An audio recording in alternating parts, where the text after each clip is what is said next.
हजरत, मैंने कभी कहा था कि बाज़ लोग मैखाने में जाकर पीते हैं, लेकिन बाज़ जहाँ पी लेते हैं वही मैखाना बन जाता है। Professor R.D. राय उनमें से एक है।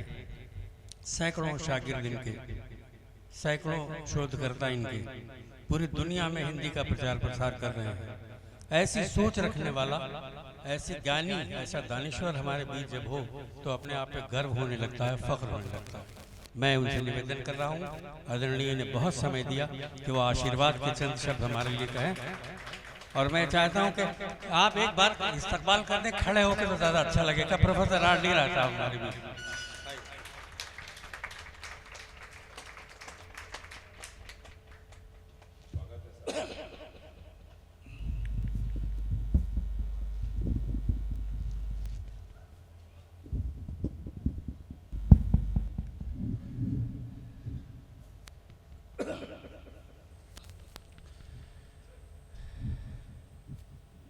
आदरणीय मंच और इस महफिल में बैठे सभी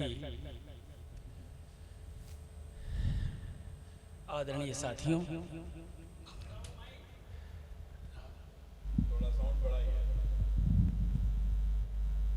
बात बहुत मन में थी कहने के लिए, मगर मैं देख रहा था कि धीरे धीरे बड़े लोग चले गए। जबकि बड़े लोग जब चले जाते हैं समय से पहले ही तो छोटे हो जाते हैं, और आप हैं, आप ही से ये सभा अब तक चली। यद्यपि यह कार्यक्रम दो टुकड़े में होना चाहिए था।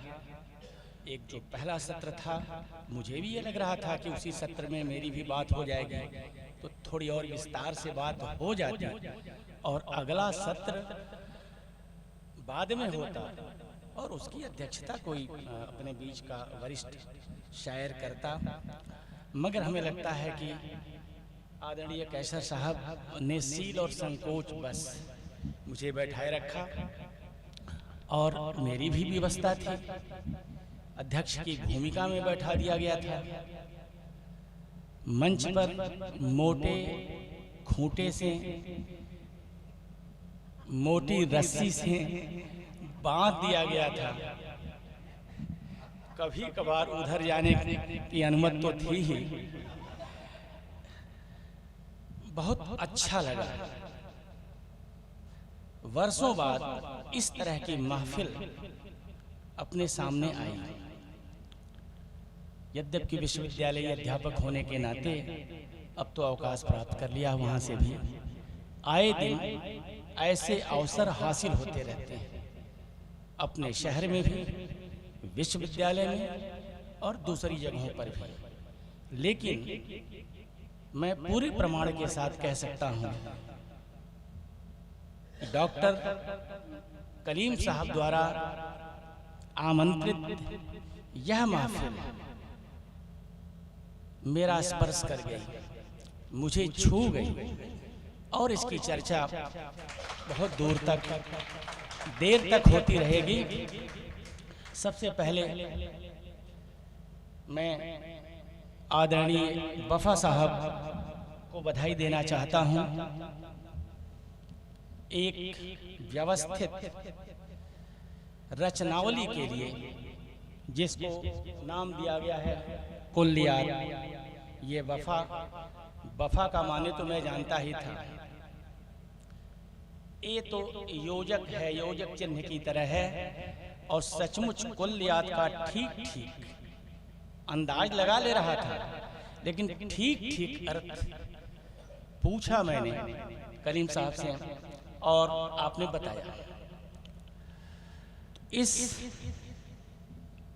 दो खंडों वाली रचनावली के लिए, कुल्लियात के लिए मैं सबसे पहले बधाई देना चाहता हूं अपने बड़े भाई वफा जी को। उनसे परिचय मेरा नया नहीं, बहुत पुराना है। यह संयोग रहा है, आपकी धर्मपत्नी राजकीय एडी कॉलेज में प्रिंसिपल रही, और मेरी पत्नी उसी विद्यालय में अंग्रेजी की प्रवक्ता रही। मगर कई बार मैंने भी प्रयास किया कि साहित्यिक समारोहों में अपनी पत्नी को ले चलूं, मना कर देती है। ये साहित्य वगैरह आप ही लोगों के बस का है, हम लोग समय नहीं दे सकते। और यही दर्द अभी वफा साहब ने भी सुनाया। मैंने आते ही पूछा कि मैडम कहाँ, तो बहरहाल वफा साहब में रचनात्मक प्रतिभा है। उनके कई गजल संग्रहों के लोकार्पण में मैं मौजूद रहा हूँ, कई जगह मौजूद रहा हूँ, उस पर चर्चा भी हुई है। अब आज अवसर नहीं है, मैं चाहता था चर्चा करना वफा साहब की गजल गिरी पर, इस पर तो नहीं, क्योंकि ये तो अब सामने आया है। चर्चा मैं करता, लेकिन वो अवसर नहीं निकल पा रहा है। यह जरूर मैं कहना चाहूँगा, इतने महत्वपूर्ण रचनात्मक अवदान पर यह संकेत दिया जा चुका है, शोध कार्य होना चाहिए। अब शोध कार्य होगा कैसे, करेगा कौन, कराएगा कौन, उसके लिए उचित वातावरण की जरूरत होती है। वातावरण चाहिए। अच्छा कार्य करने वाले रह जाते हैं, नाम नहीं लिया जाता, कम काम होता है। कई बार ऐसा होता है कि युक्त पूर्वक थोड़े ही काम पर और बड़ा कार्य हो जाता है, शोध कार्य हो जाता है। आपने सचमुच बड़ा कार्य किया है। 1200 पृष्ठ की बात आई है, 20 आपके गजल संकलनों की बात सामने आई है। ये बहुत होता है शोध कार्य के लिए, और बताया मैंने कि उसके लिए वातावरण अपेक्षित होता है, नहीं तो मुश्किल हो जाता है। इस वातावरण का निर्माण मैंने गोरखपुर विश्वविद्यालय में किया। एक दशक पूर्व मैंने एक नया विषय उठाया कि जिनका साहित्य की दुनिया में, भाषा की दुनिया में कार्य है, बड़ा कार्य है, स्थापित कार्य है, शोध कार्य होना चाहिए।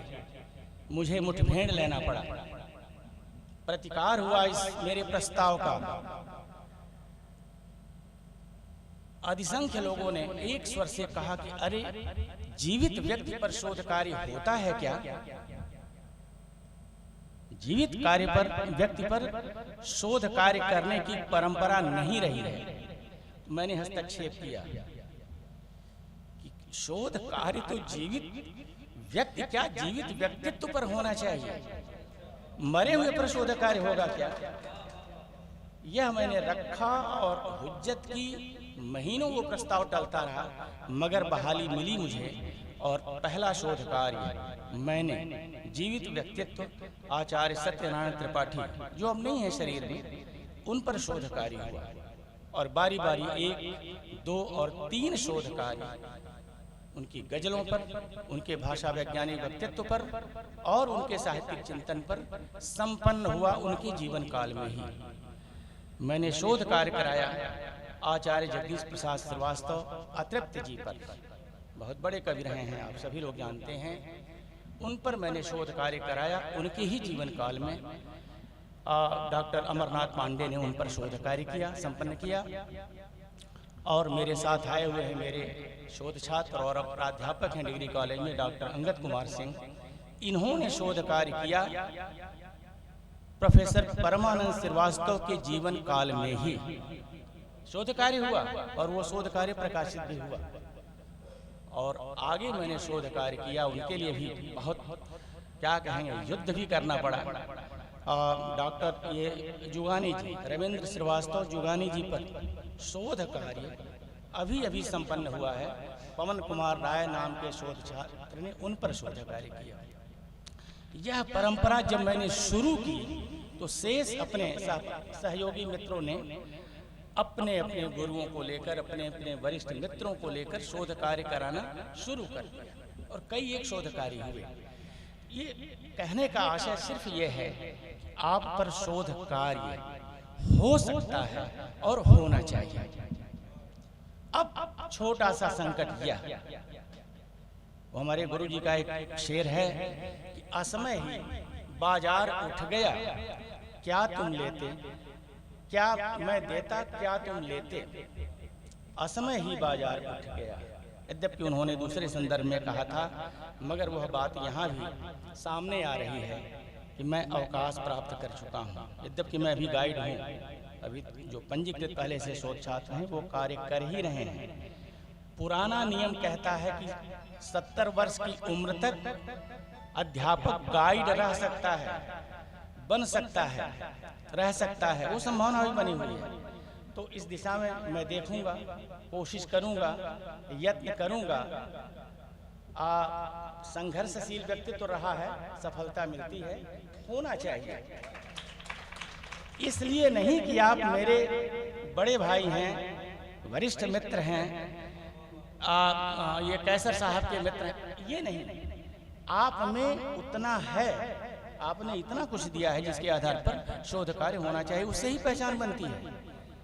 देखिए, ना करने से, खोज ना करने से होता क्या है। कबीरदास पढ़े लिखे नहीं थे, निरक्षर थे, क्या क्या वहीं तक होके रह जाते। आचार्य हरजारी प्रसाद द्विवेदी ने उन्हें खोज निकाला और उस कबीरदास पर सैकड़ों शोध कार्य हो चुके।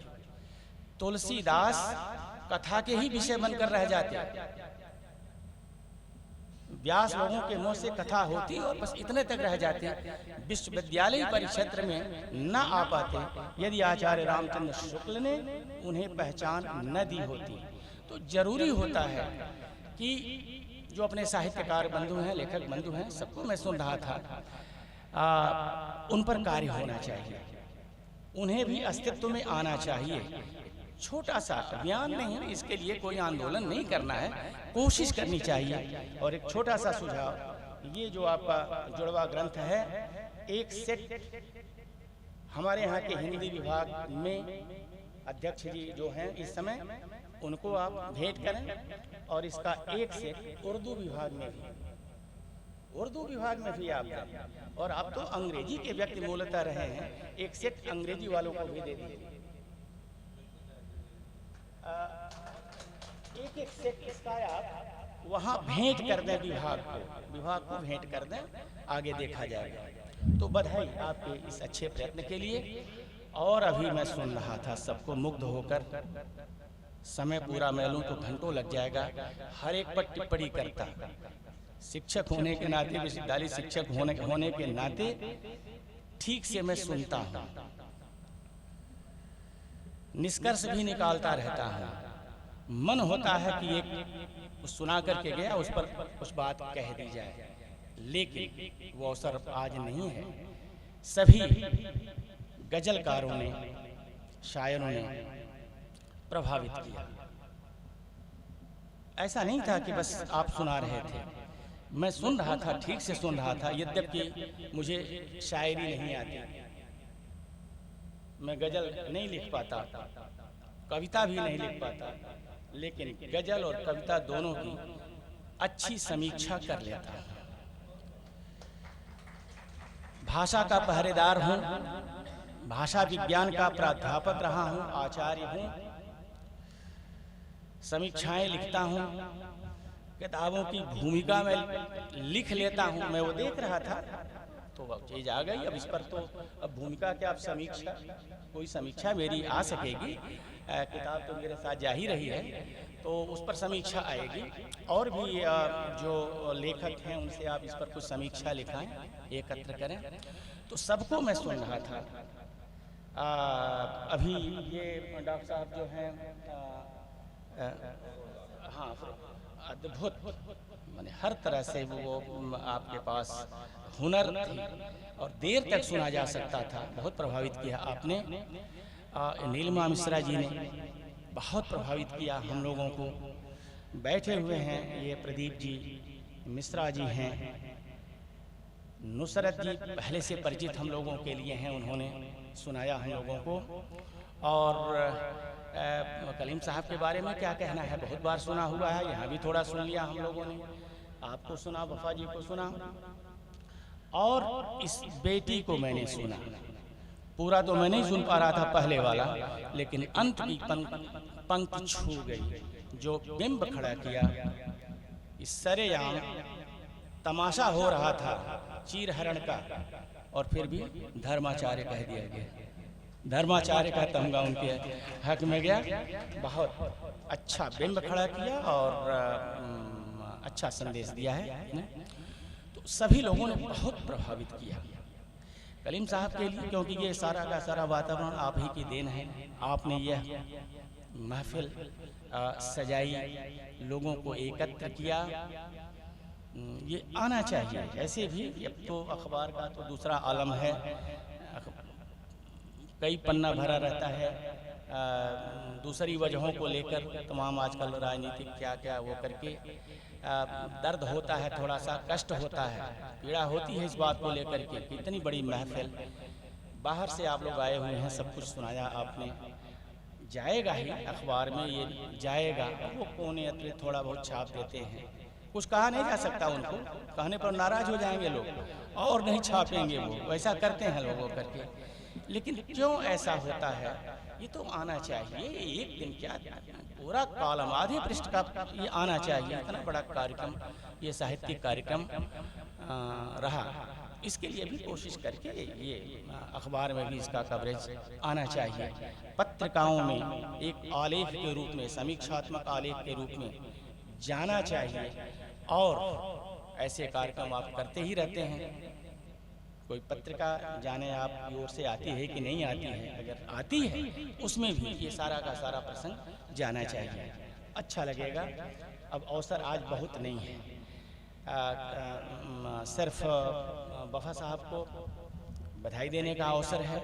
उनके प्रयास की सराहना होनी चाहिए, और साथ ही अब भी बचा हुआ है हुनर, कला अब भी बची हुई है, ये मैंने प्रत्यक्ष देखा। यद्यपि उर्दू की शायरी की ओर मेरा झुकाव बहुत नहीं बन सका, समझ लेता हूँ सब, तमाम शब्दों को आपसे ही सुन करके मैं चुरा लेता हूँ, पचा लेता हूँ, जरूरत पड़ने पर व्यक्त भी कर लेता हूँ, लेकिन उधर बहुत नहीं बन पाया। मगर हिंदी की जो गजल सामने इधर आई है, उसने भी उर्दू के ही वजन पर बहुत प्रभावित किया है। उर्दू की शायरी में प्रचलित शब्दावली आनी चाहिए, जो आज के प्रचलन में है। आज का जनमानस जिसको शीघ्र आत्मसात कर ले, और थोड़ा सा ये मैंने देखा, यद्यपि प्रयास आपने किया है, अच्छा किया है, लेकिन अब उस सांचे से, उस खांचे से थोड़ा सा निकलकर जो मासूक और वो जो पर केंद्रित आदि वो जो शायरी रही है, उससे अलग समाज, जीवन, राष्ट्रीय चेतना, दूसरे ढंग के भी जो संदर्भ हैं, उससे जुड़ा हुआ प्रसंग यद्यपि आया है, आपने सब में आया है, सब में हमने देखा, आना चाहिए, उसकी जरूरत है। तब यह जो क्षेत्र है गजल का, कविता का, अधिक व्याप्ति प्राप्त कर सकेगा। धन्यवाद।